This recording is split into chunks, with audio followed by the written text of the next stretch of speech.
यह एक ऐसी दुनिया है जहां पैसों की कोई वैल्यू नहीं, यहाँ टाइम ही सब कुछ है। यहाँ अगर आपको कोई चीज खरीदनी है तो आपको उस चीज के बदले अपनी जिंदगी का कुछ टाइम देना पड़ेगा, तब जाकर आप उस चीज को खरीद पाएंगे। लेकिन इस दुनिया में एक अच्छी जिंदगी गुजारने के लिए आपके पास टाइम का होना भी जरूरी है, क्योंकि यहाँ जब किसी इंसान की एज 25 साल तक पहुंच जाती है तो उस इंसान के हाथ पर 1 साल का टाइम स्टार्ट हो जाता है। जिस पल काउंटडाउन 0 हुआ उसी पल वह इंसान खत्म। अमीरों के पास इतना टाइम था कि वह 1000 साल की जिंदगी भी जी सकते थे। अमीरों ने खुद के लिए एक अलग दुनिया बना ली थी जहां वो लोग एक सुकून भरी जिंदगी गुजार रहे थे। लेकिन वहीं दूसरी तरफ गेटो सिटी में रहने वाले गरीब लोग दिन रात मेहनत करके खुद के लिए टाइम कमाते थे, नहीं तो उनकी जिंदगी खत्म हो जाएगी। इन्हीं गरीबों की बस्ती में विल नाम का एक लड़का रहता था जिसकी घड़ी में सिर्फ 23 घंटे ही बचे थे। विल अपनी मॉम के साथ रहता था। अब क्योंकि 25 साल के बाद उम्र रुक जाती है, इसीलिए उसकी माँ 50 साल की होकर भी बहुत जवान दिख रही थी। आज विल की माँ का 50वां जन्मदिन था। विल अपनी मॉम का बर्थडे सेलिब्रेट करने के लिए पिछली रात ओवर टाइम करके एक शैंपेन की बोतल लाया था। यह देखकर विल की मॉम बहुत खुश हो जाती है और वो विल से कहती है कि मैं अपने पोतों को देखना चाहती हूँ, तुम किसी लड़की को डेट क्यों नहीं करते? जिस पर विल जवाब देता है कि इन सब चीजों के लिए टाइम किसके पास है। विल की मॉम ने उससे कहा कि इलेक्ट्रिसिटी बिल और बैंक से लिया हुआ लोन कल की डेट तक मुझे क्लियर करना होगा, नहीं तो हमें फाइन पड़ सकता है। इसीलिए अब मैं जा रही हूँ और कल रात तक सभी बिल्स और बैंक के लोन्स जमा करवाकर वापस आऊंगी। उसने कहा कि मेरे पास सिर्फ 3 दिन का टाइम है। इलेक्ट्रिसिटी बिल और बैंक का लोन चुकाने में मेरे पास लगभग सारा टाइम खर्च हो जाएगा, इसीलिए कल शाम को तुम जरूर बस स्टॉप पर मेरा इंतजार करना, ताकि मेरा सारा टाइम खत्म होने से पहले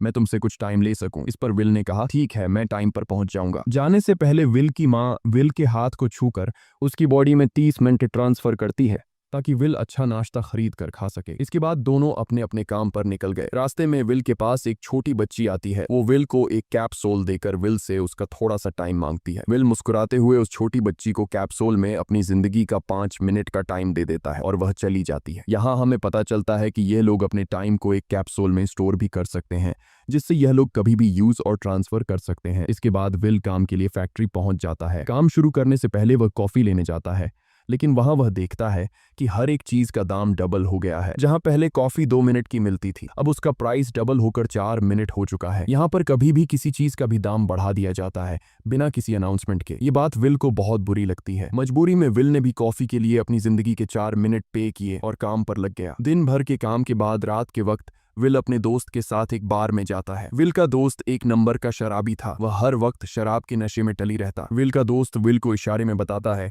कि वह आदमी सबको फ्री में दारू पिला रहा है और उसके पास बहुत ज्यादा टाइम है। ये सुनकर विल ने जब उस आदमी की तरफ देखा तो उसे चारों तरफ से लड़कियों ने घेरा हुआ था। विल की जब उस आदमी की घड़ी पर नजर गई तो उस आदमी के पास 116 साल का टाइम था। ये देखकर विल समझ जाता है कि यह आदमी ग्रीनिच सिटी से है, क्योंकि गेटो सिटी में लोगों के पास ज्यादा से ज्यादा 2 दिन का टाइम होता है। विल उस आदमी के पास आया और उसे वार्न करने लगा कि यहाँ पर तुम्हें नहीं होना चाहिए था। यहाँ चोरों का खतरा है, ये लोग तुम्हें मारकर तुम्हारा टाइम चुरा लेंगे, इसलिए जल्दी से यहाँ से निकल जाओ। लेकिन वो आदमी विल की बातों को सीरियस नहीं लेता और उसे इग्नोर करके ड्रिंक करने लग जाता है। तभी उस बार में फोर्टिस नाम का एक गैंगस्टर अपने ग्रुप के साथ आया, जिसे देखकर सारे लोग बाहर निकल भागे। दरअसल यह शहर के सबसे बड़े गुंडे हैं जो लोगों से जबरदस्ती टाइम चुराते हैं। विल का दोस्त विल को पकड़कर ले जाने लगा, लेकिन विल ने जाने से इनकार कर दिया और वहां एक कोने में छिपकर सब कुछ देखने लगा। फोर्टिस उस अमीर आदमी से उसका सारा टाइम लूटने आया था। फोर्टिस उस अमीर आदमी को चैलेंज करता है कि चलो पंजा लड़ाते हैं और जो हारेगा वह अपना सारा टाइम जीतने वाले को दे देगा। ये टाइम फाइट आर्म रेसलिंग की तरह थी, जिसमें 2 लोगों को एक दूसरे की कलाई पकड़नी होती थी। जिस भी इंसान की कलाई नीचे होती थी उसका टाइम घटने लगता था और वो टाइम उस आदमी के हाथ में ट्रांसफर होने लगता था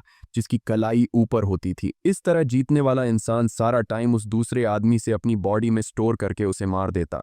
फोर्टिस उस आदमी से कहता है, क्या तुम इसके लिए तैयार हो? इस पर उस अमीर आदमी ने कहा कि मैंने बहुत ज्यादा ड्रिंक की हुई है, इसलिए मुझे कुछ टाइम चाहिए, उसके बाद मैं तुम्हारे चैलेंज के लिए तैयार हूँ। फोर्टिस कहता है कि ठीक है, ये तुम्हारी आखिरी ख्वाहिश है, जाओ, मैं तुम्हें तैयार होने के लिए कुछ मिनट देता हूँ। फोर्टिस उसके साथ अपना एक आदमी भी भेज देता है ताकि यह भाग न सके। वो अमीर आदमी बाथरूम में आकर बहुत ज्यादा उल्टियां करने लग जाता है, क्योंकि उसे काफी चढ़ गई थी। इसलिए अगर वो इस हालत में फोर्टिस से पंजा लड़ता तो इस अमीर आदमी का हारना कंफर्म था। तभी विल वहां पर आ जाता है। वो फोर्टिस के आदमी को मारकर उस अमीर आदमी को अपने साथ उस जगह से बाहर निकाल लेता है और उसे फोर्टिस से बचाकर एक सेफ जगह पे ले आया। विल ने उस अमीर आदमी से कहा कि मैंने तुमसे कहा भी कि तुम्हारी जान को खतरा है, तुम जानबूझकर अपना टाइम क्यों बर्बाद कर रहे हो? वो आदमी विल को अपना नाम हेनरी बताता है और वो विल से पूछता है कि तुम्हारी उम्र कितनी है? विल ने बताया 28 साल। हेनरी ने कहा मेरी उम्र 105 साल है और अब मैं जिंदगी से थक चुका हूँ। मैंने अपनी लाइफ में हर एक चीज का मजा लिया है और अब मुझे इस जिंदगी की जरूरत नहीं है। मैं जीना नहीं चाहता। ये सुनकर विल ने हैरानी से पूछा आखिर तुम कहना क्या चाहते हो? इस पर हेनरी ने कहा लगता है तुम अब तक हकीकत से अनजान हो। क्या तुमने कभी सोचा है कि इस दुनिया में अलग अलग टाइम जोन्स क्यों बनाए गए हैं? आखिर क्यों तुम्हारे टाइम जोन गेटों में किसी भी वक्त चीजों के दाम और टैक्स बढ़ा दिए जाते हैं? दरअसल महंगाई जानबूझकर बढ़ा दी जाती है ताकि गरीब लोग मरते रहें और उनकी मौत का फायदा ग्रीनविच टाइम जोन के अमीर लोगों को होता रहे। असल में ये सारा सिस्टम उन्हीं का बनाया हुआ है। जरा सोचो, वहां ग्रीनविच टाइम जोन में लोगों के पास जीने के लिए हजारों साल है, लेकिन यहाँ गेटों में तुम लोग हर रोज जीने के लिए मेहनत मजदूरी करते हो। ऐसा इसलिए है क्योंकि उन्होंने तुम्हें यह करने के लिए मजबूर किया है। वो लोग तुम लोगों को ज्यादा टाइम देना ही नहीं चाहते ताकि तुम लोग मजबूरी में उनके लिए काम करते रहो। वो लोग महंगाई बढ़ाकर तुम्हें ज्यादा से ज्यादा टाइम खर्च करने पर मजबूर करते हैं ताकि तुम्हारे टाइम से वो हमेशा की जिंदगी जी सकें। उन्होंने अपनी जिंदगी का हर एक दिन गरीबों की मौत से इकट्ठा किया है और मैं ऐसी जिंदगी बिल्कुल भी नहीं जीना चाहता जो किसी गरीब मजबूर इंसान की मौत से मिली हो। ये सब सुनकर विल समझ गया कि हेनरी बहुत ही नेक दिल इंसान है। हेनरी ने विल से आगे पूछा अगर तुम्हारे पास मेरे जितना टाइम होता तो तुम क्या करते? विल ने मुस्कुराकर कहा कि सबसे पहले मैं बार बार टाइम को देखना छोड़ देता, क्योंकि उस वक्त भी विल के पास सिर्फ 18 घंटे होते हैं। वो सोने से पहले, सोने के बाद, खाना खाते टाइम हर वक्त अपनी घड़ी देखता रहता है, क्योंकि मुझे डर लगता है कि कहीं मेरा टाइम खत्म न हो जाए और मैं मर न जाऊं। विल कहता है कि मेरी मॉम घर संभालने के लिए बहुत ज्यादा मेहनत करती है। अगर मेरे पास तुम्हारी तरह इतना ज्यादा टाइम होता तो मैं अपनी मॉम के लिए ग्रीनविच सिटी में एक अच्छा घर खरीदता और हम दोनों वहां पर खुशी से जिंदगी गुजारते। इसके बाद विल ने हेनरी से कहा आज रात हमें यहीं रुकना होगा, सुबह तक खतरा टल जाएगा, तब तुम वापस अपने घर लौट जाना। इसके बाद ये दोनों सो जाते हैं। सुबह उठकर हेनरी देखता है कि विल अभी भी सो रहा है। वो विल के पास आता है और उसके पास जितना भी टाइम होता है वो सारा का सारा विल को ट्रांसफर कर देता है और अपने पास कुछ ही मिनट बचाकर एक ब्रिज के ऊपर जाकर बैठ जाता है। विल जब नींद से जागा तो उसने देखा कि हेनरी वहां से जा चुका है। तभी हमेशा की तरह नींद से जागने के बाद विल ने अपनी घड़ी में नजर डाली। विल की घड़ी में 116 साल ऐड हो चुके थे। यह देखकर उसकी आंखें खुली की खुली रह गईं। उसे लगा कि वो अभी भी नींद में है और सपना देख रहा है। इसी दौरान विल की नजर विंडो पर पड़ी जिस पर लिखा था मेरा टाइम बर्बाद मत करना। वो समझ जाता है कि हेनरी ने मुझे अपना सारा समय दे दिया है। तभी विल ने हेनरी को दूर एक ब्रिज के किनारे पर बैठे देखा। विल जल्दी से हेनरी की तरफ भागा, लेकिन अब बहुत देर हो चुकी थी, क्योंकि हेनरी के पास अब बस कुछ ही सेकंड्स बचे थे और थोड़ी देर बाद वो एक झटके से मरकर ब्रिज से नीचे पानी में गिर गया। विल को हेनरी की मौत का बहुत ज्यादा दुख होता है। अब विल के पास 116 साल की जिंदगी थी और वो समझ जाता है कि अगर मैं यहाँ पर रहा तो लोग समझेंगे कि हेनरी को इसी ने मारा है। विल जल्दी से अपने दोस्त के पास जाता है। विल का दोस्त विल के हाथ में इतना सारा टाइम देखकर शॉक रह जाता है, जिसके बाद विल ने अपने दोस्त को दोस्ती की खातिर 10 साल का टाइम दिया। ये देखकर विल का दोस्त उसका दिल से शुक्रिया अदा करता है। विल कहता है कि यहाँ रहना मेरे लिए अब ठीक नहीं, क्योंकि इतने ज्यादा टाइम को देखते हुए मेरा टाइम छीनने के लिए कोई भी मुझे मार सकता है। अब मैं अपनी माँ के लिए ग्रीनविच सिटी में एक अच्छा सा घर खरीद सकता हूँ और वहां पर एक सेफ लाइफ गुजारूंगा। जिसके बाद विल अपने दोस्त को गुड बाय कहकर वहां से निकल जाता है और सीधा उस बस स्टॉप पर जाकर मॉम का इंतजार करने लगता है, जहां 2 दिन पहले उसकी मॉम ने उससे कहा था कि मैं इलेक्ट्रिसिटी का बिल और बैंक का लोन चुकाकर इस बस स्टॉप पर पहुंचूंगी। दूसरी तरफ विल की मॉम सारे लोन और बिल्स भरने के बाद घर लौटने के लिए बस में चढ़ी, पर तभी उसे पता लगा कि एक ही दिन में बस की टिकट के दाम डबल हो गए थे। पहले जहां टिकट 1 घंटे में आती थी वहीं अब प्राइस 2 घंटे हो गया था। ये देखकर विल की मॉम बहुत ज्यादा परेशान हो जाती है, क्योंकि विल की मॉम के पास सिर्फ 1.5 घंटा बचा था। विल की मॉम बस ड्राइवर से रिक्वेस्ट करती है कि अगले स्टॉप पर मेरा बेटा उसे बाकी का टाइम दे देगा, लेकिन बस ड्राइवर ने साफ इनकार कर दिया और कहा कि अगर टाइम नहीं है तो फिर पैदल चली जाओ। लेकिन विल की मॉम को पता था कि अगला बस स्टॉप बहुत दूर है, अगर वह पैदल भी जाती है तो उसे पहुंचने में 2 घंटे लगेंगे। उस वक्त बस में ढेर सारे पैसेंजर्स सवार थे। विल की मॉम ने उनसे भी रिक्वेस्ट की, पर किसी ने भी उनकी मदद नहीं की। इतने में ही बस वहां से निकल गई। विल की मॉम रेचल के पास ज्यादा टाइम नहीं बचा था, इसलिए वह दौड़ती हुई पैदल घर की तरफ भागने लगी। दूसरी तरफ विल अपनी मॉम के लिए फूलों का गुलदस्ता लिए बस स्टॉप पर उनका इंतजार कर रहा था, क्योंकि आज उसे अपनी मॉम का बर्थडे सेलिब्रेट करना था। बस जब उस स्टॉप पर पहुंची तो कई सारे पैसेंजर्स उतर आए, पर उनमें से विल की मॉम नहीं थी। विल यह देखकर परेशान हो जाता है और उसे समझ आ गया कि जरूर उसकी मॉम मुसीबत में है। वह उसी वक्त अपनी मॉम की तलाश में भागा। उधर रेचल के पास अब कुछ ही मिनट बचे थे। वह रास्ते में आने वाली गाड़ियों और लोगों के घरों का दरवाजा पीट पीट कर उनसे थोड़ा समय उधार मांग रही थी, लेकिन कोई भी उसकी मदद करने को तैयार नहीं था। इधर विल जब कुछ दूर गया तो उसे उसकी मॉम दौड़ती हुई नजर आ गई। अपनी मॉम को भागते हुए देख विल समझ गया कि उनके पास ज्यादा टाइम नहीं है। वह अपना हाथ आगे करके तेजी से उनकी तरफ दौड़ने लगा। उधर रेचल के पास अब सिर्फ 10 सेकंड्स ही रह गए थे। वह भी पूरी तेजी से विल की ओर भाग रही थी, लेकिन जैसे ही रेचल अपने बेटे विल के पास पहुंची उसका टाइम खत्म हो जाता है और वह मर जाती है। यह देखकर विल को बहुत दुख होता है क्योंकि उसने अपनी मॉम के लिए क्या कुछ नहीं सोचा था। वह चीख चीख कर रोने लगा। अगली सुबह तक हेनरी की डेड बॉडी टाइम कीपर्स को मिल चुकी थी। ये टाइम कीपर्स वहां पर इन्वेस्टिगेशन करते हैं। आज की दुनिया में टाइम कीपर्स होते थे जो पुलिस की तरह थे। इन टाइम कीपर्स का काम भी क्राइम को रोकना होता है। टाइम कीपर्स के ऑफिसर रेमंड ने उस जगह में अच्छी तरह से जांच की, लेकिन उसे कोई भी क्लू नहीं मिला। तभी रेमंड की नजर उस ब्रिज के पास लगे सीसीटीवी कैमरा की तरफ गई। वह सीसीटीवी फुटेज चेक करने सीसीटीवी रूम के लिए निकल पड़ा। दूसरी तरफ विल समझ चुका था कि उसकी मॉम की मौत के लिए ग्रीनिच में रहने वाले अमीर लोग ही जिम्मेदार हैं, जिन्होंने गेटो शहर के लोगों को एक एक सेकंड का मोहताज बना दिया है। अब विल उनसे बदला लेने ग्रीनिच की तरफ निकल पड़ा और यहां से होती है असल कहानी शुरू। ग्रीनविच सिटी में एंटर होने के लिए विल को 1 साल का टाइम खर्च करना पड़ा और ग्रीनिच सिटी जा पहुंचा। वहां जब विल ने अमीर लोगों का लाइफस्टाइल देखा तो उसकी आंखें खुली की खुली रह गईं। वहां लोगों के पास इतना टाइम था कि वो लोग मरने का नाम तक भूल गए थे। यहाँ पर अमीर लोग के बॉडीगार्ड के पास भी 100 साल से भी ज्यादा का टाइम था। ये देखकर विल गुस्से से लाल हो जाता है क्योंकि विल जिस शहर से आया था वहां पर लोगों के पास सिर्फ 24 घंटे की जिंदगी थी। विल वहां एक महंगे होटल में रुकता है। खाना खाते दौरान एक बहुत ही खूबसूरत लड़की विल को देखती है, जैसे उसे विल पसंद आ गया हो। दूसरी तरफ टाइम कीपर रेमंड हेनरी की मौत के वक्त का सीसीटीवी फुटेज चेक कर रहा था। तभी उसे फुटेज में विल दिखाई देता है। हालांकि कैमरा ने हेनरी को ब्रिज से गिरते हुए रिकॉर्ड नहीं किया था, लेकिन उस फुटेज में विल ब्रिज के पास खड़ा नजर आ रहा था, जिससे रेमंड को विल पर शक होने लगा। इसलिए रेमंड ने अपनी टीम को विल के बारे में जानकारी इकट्ठा करने को कहा। रिसर्च के दौरान टाइम कीपर्स को यह बात पता चल जाती है कि विल नाम का एक आदमी बहुत सारा टाइम खर्च करके ग्रीनविच सिटी में एंटर हो गया है, जिससे रेमंड को यह बात कंफर्म हो जाती है कि विल ने ही हेनरी को मारा है। रेमंड उसी वक्त अपनी टीम के साथ ग्रीनविच शहर की ओर रवाना हो गया। दूसरी ओर ग्रीनविच शहर में विल एक कैसीनो में आया जहां कुछ अमीर लोग पोकर खेल रहे थे। विल भी उनके साथ बैठ जाता है। एक नए आदमी को देखकर ये लोग उस पर हंसने लगते हैं,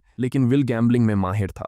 आज उसके लिए अमीरों से पैसे निकालने का सबसे अच्छा मौका था। विल ने फिलिप नाम के एक रईस आदमी के साथ पोकर की बाजी खेली। फिलिप यहाँ का सबसे रईस इंसान है। उसके पास खुद का एक टाइम बैंक है जो लोगों को लोन पर टाइम देता है। फिलिप के साथ उसकी डॉटर भी बैठी होती है। यह वही लड़की है जो कुछ देर पहले विल को गौर से देख रही थी। गेम जब शुरू हो जाती है तब विल अपनी लाइफ का सारा टाइम दांव पर लगा देता है और अपनी माइंड के बदौलत वो फिलिप से 1100 साल जीत जाता है। यह देखकर फिलिप की बेटी सिल्विया विल से काफी ज्यादा इंप्रेस हो जाती है। उसने विल को कल रात अपने घर पार्टी पर इनवाइट किया। फिर अगली शाम विल एक नई नवेली कार खरीदकर फिलिप की पार्टी में जा पहुंचा। वहीं पार्टी के दौरान विल और सिल्विया डांस करने लगते हैं और सिल्विया मन ही मन विल को दिल दे बैठी। वो अपनी दिल की बात विल से करने ही वाली थी कि तभी टाइम कीपर रेमंड अपनी टीम के साथ वहां पहुंचता है और विल को पकड़ लेते हैं। विल को खूनी समझकर सिल्विया भी उससे नाराज हो गई। रेमंड ने सबसे पहले विल का सारा टाइम उससे छीनकर सिर्फ 2 घंटे दिए। उसके बाद वो विल को हेनरी के खून के इल्जाम में गिरफ्तार करने लगा। रेमंड विल से पूछता है कि तुमने हेनरी को क्यों मारा। विल उसे कहता है कि मैंने उसे मारा नहीं था,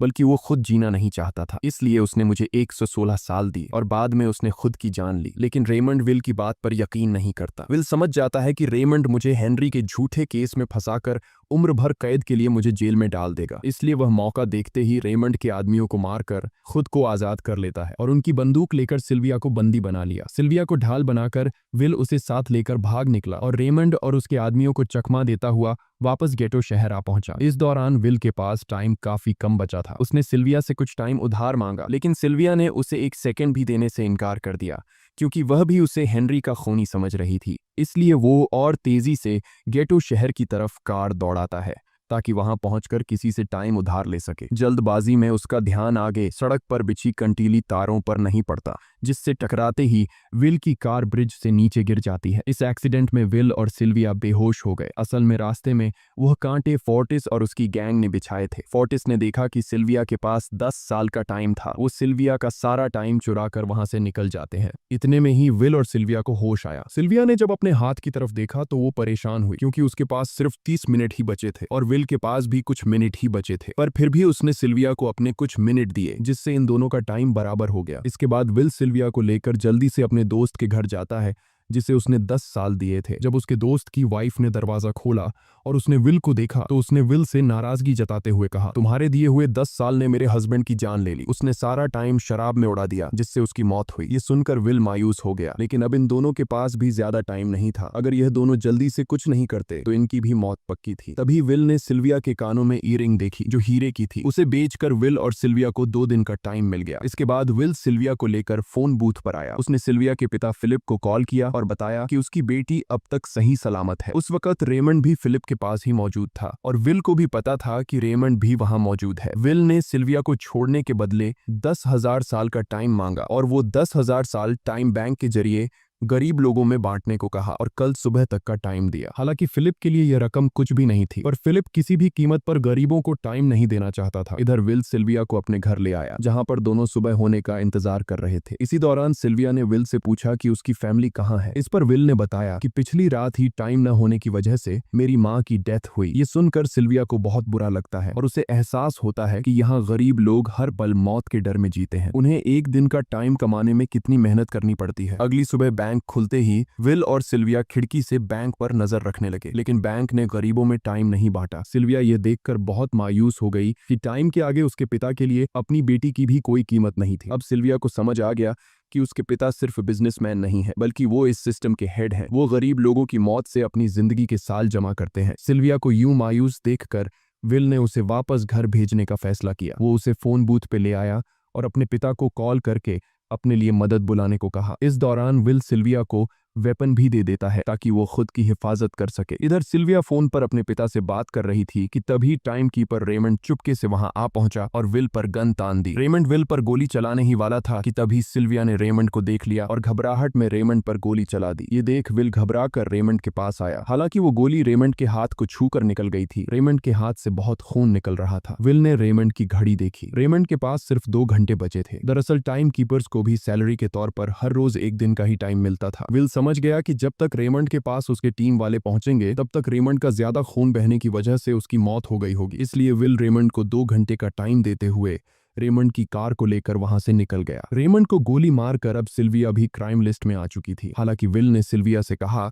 कि वो अभी इन सब से निकल सकती है, लेकिन ग्रीनिच में सिल्विया की जिंदगी पिंजरे में कैद पंछी की तरह थी। उसके पिता फिलिप ने उस पर बहुत सारी पाबंदियां लगा दी थीं, पर यहां आकर उसे आजादी का एहसास हो रहा था क्योंकि यहाँ वो अपनी मर्जी की मालिक थी और सिल्विया समझ जाती है कि यहाँ पर लोगों के साथ गलत हो रहा है। अब वह भी गरीबों को उनका हक दिलाने में विल के साथ थी। विल और सिल्विया ने मिलकर अमीरों को लूटना शुरू कर दिया। सिल्विया जो कि ग्रीनिच सिटी के चप्पे चप्पे से वाकिफ थी, इसलिए इन दोनों ने प्लान बनाया कि वो ग्रीनिच सिटी में बैंक से टाइम कैप्सूल चुराएंगे और उनको गरीबों में बांट देंगे। सिल्विया ने सबसे पहले अपने पिता फिलिप के कई सारे बैंक्स में डाका डाला क्योंकि फिलिप ने गरीबों की मौत से वह सारा टाइम इकट्ठा किया था। इन दोनों ने तिजोरी से सभी टाइम कैप्सूल एक बैग में पैक करके वहां से निकल गए और उन्हें गरीबों में बांटने लगे। इतनी बड़ी चोरी करने के बाद अब सरकार भी इन दोनों से तंग आ चुका था। इसीलिए सरकार ने इन दोनों के सर पर 10 साल का टाइम इनाम रख दिया। ये खबर सुनते ही गैंगस्टर फोर्टिस अब इन दोनों को कुत्ते की तरह ढूंढने लगा, लेकिन विल और सिल्विया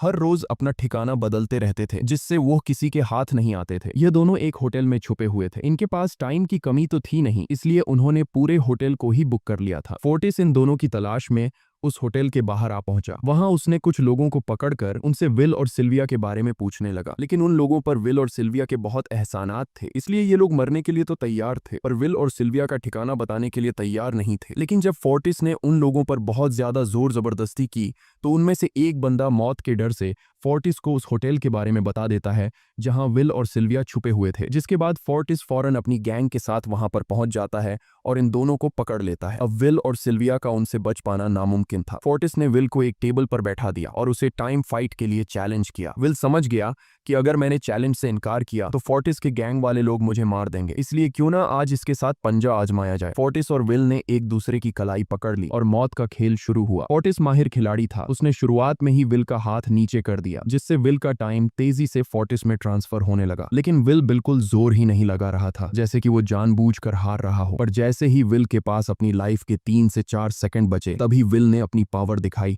और एक झटके से फोर्टिस का हाथ नीचे कर दिया। फोर्टिस की आंखें खुली की खुली रह गईं। वो पूरा जोर लगाकर अपना हाथ ऊपर करने की कोशिश कर रहा था, लेकिन विल की ताकत के आगे वो ढीला पड़ चुका था। ये देख फोर्टिस के आदमियों का ध्यान फोर्टिस की घड़ी पर अटक गया। अब उनका बॉस मरने वाला था। इतने में ही मौका पाकर विल ने अपने जूते से गन निकाली और पलक झपकते ही फोर्टिस के सारे आदमियों को शूट कर दिया, क्योंकि अगर वो ऐसा नहीं करता तो वो लोग उसे मार देते। इसी के साथ फोर्टिस का टाइम 0 हो गया और वह भी मारा गया। विल और सिल्विया जल्दी से वहां से भाग निकले। इसी दौरान उन्होंने देखा कि अमीरों ने सारा खेल पलट दिया था। विल और सिल्विया ने गरीबों में जितना भी टाइम बांटा था उसकी वैल्यू अब कुछ भी नहीं रही थी, क्योंकि अमीरों ने महंगाई के दर को कई गुना बढ़ा दिया था। यह देख विल हारा हुआ महसूस करने लगा और उसे लगा कि मैं कभी भी इन गरीबों को उनका हक नहीं दिला सकूंगा। उसने सिल्विया से कहा कि अब सब खत्म हो चुका है। अगर वो लोगों में 1000 साल भी बांट दें तो अमीर लोग महंगाई को और ज्यादा बढ़ा देंगे, जिससे लोगों की हालत कभी नहीं सुधर पाएगी। सिल्विया ने कहा कि कोई तो रास्ता होगा। इस पर विल ने कहा कि हमें लाखों साल चुराकर इन लोगों को देने होंगे, तब जाकर हम लोग महंगाई को कंट्रोल कर सकते हैं। हालांकि यह इतना आसान नहीं था, पर सिल्विया ने इसके लिए एक प्लान सोच रखा था। अगली ही सुबह जब फिलिप अपने बॉडीगार्ड्स के साथ ऑफिस पहुंचा, तभी सिल्विया वहां आई और उसने अपने पिता से कहा कि वो सरेंडर करना चाहती है। तब सारे गार्ड्स ने सिल्विया पर गन तान दी, लेकिन तभी वहां पीछे से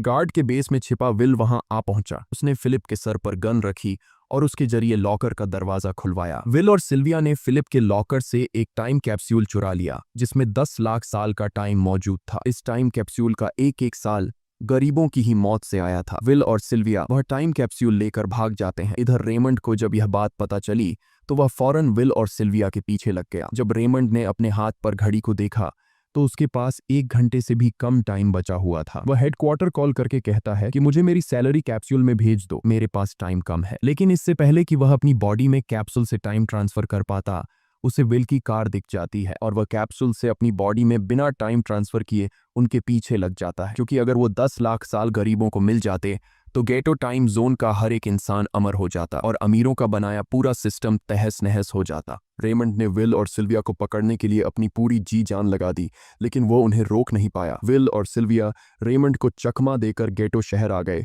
और वह टाइम कैप्सूल एक बच्ची के हाथों में सौंप दिया। उन्हें पता था कि रेमंड सीधा हमारे पीछे गीटो शहर पहुंचेगा, इसलिए उन्होंने इस जगह को छोड़कर एक सुनसान जगह पर चले गए। उधर उन्होंने गीटो शहर के लोगों में लाखों साल बांटकर उन्हें अमर कर दिया था, लेकिन खुद इन दोनों के पास बहुत ही कम टाइम बच जाता है। बदकिस्मती से उसी पल रेमंड ने उन्हें पकड़ लिया। रेमंड ने विल को धमकी देते हुए कहा, अगर तुम्हें अपनी जान प्यारी है तो चुराया हुआ सारा टाइम वापस कर दो। तब विल ने उसे अपनी घड़ी का समय दिखाया। विल और सिल्विया के पास कुछ ही मिनट बचे थे। विल ने रेमंड से कहा, कहीं तुम भूल तो नहीं गए? याद है जब तुम मरने वाले थे तो मैंने तुम्हें कुछ टाइम उधार दिया था। टाइम तो तुम्हें मुझे वापस करना चाहिए। यह सुनकर रेमंड को याद आया कि विल और सिल्विया को पकड़ने की जल्दी में उसने अपने टाइम पर ध्यान ही नहीं दिया। जब उसने अपनी घड़ी पर नजर डाली तो उसके पास सिर्फ 5 सेकंड ही बचे थे, जो देखते ही देखते 0 हो गए और रेमंड मारा गया। विल और सिल्विया रेमंड से तो बच गए थे, पर इन दोनों के पास भी अब सिर्फ एक मिनट ही बचा था। ऊपर से उस सुनसान इलाके में उनकी मदद करने वाला भी अब कोई नहीं था। उन्हें अपनी मौत साफ नजर आ रही थी। इन दोनों ने मायूस होकर एक दूसरे को गले लगाया और तभी विल को रेमंड की कार नजर आई। विल फौरन कार की तरफ भागा और वहां पहुंचकर उसने रेमंड की सैलरी का टाइम अपनी घड़ी में ट्रांसफर कर दिया। इसके बाद वह सिल्विया को भी टाइम देने उसकी ओर भागने लगा। सिल्विया भी तेजी से विल की ओर दौड़ रही थी। सिल्विया के पास कुछ ही सेकंड्स बचे हुए थे। यह बिल्कुल उसी तरह का पल था जिस तरह से विल ने अपनी मॉम को खोया था। विल ने अपनी मॉम को तो खो दिया था, पर सिल्विया को नहीं खोना चाहता था। विल सिल्विया के बिल्कुल करीब ही था, पर तभी सिल्विया विल की बाहों में गिर पड़ी। लकीली विल ने सही वक्त पर सिल्विया का हाथ थाम लिया था, जिससे उसकी जान बच गई। विल और सिल्विया की बदौलत अब डेटन शहर के सारे लोग अमर हो चुके थे। अब उन्हें एक घंटे कमाने के लिए फैक्ट्रीज में काम करने की जरूरत नहीं थी। वह सभी अपने सपनों को पूरा करने ग्रीनिच शहर की ओर निकल पड़े, जिससे अमीरों का बनाया सारा सिस्टम फेल हो गया।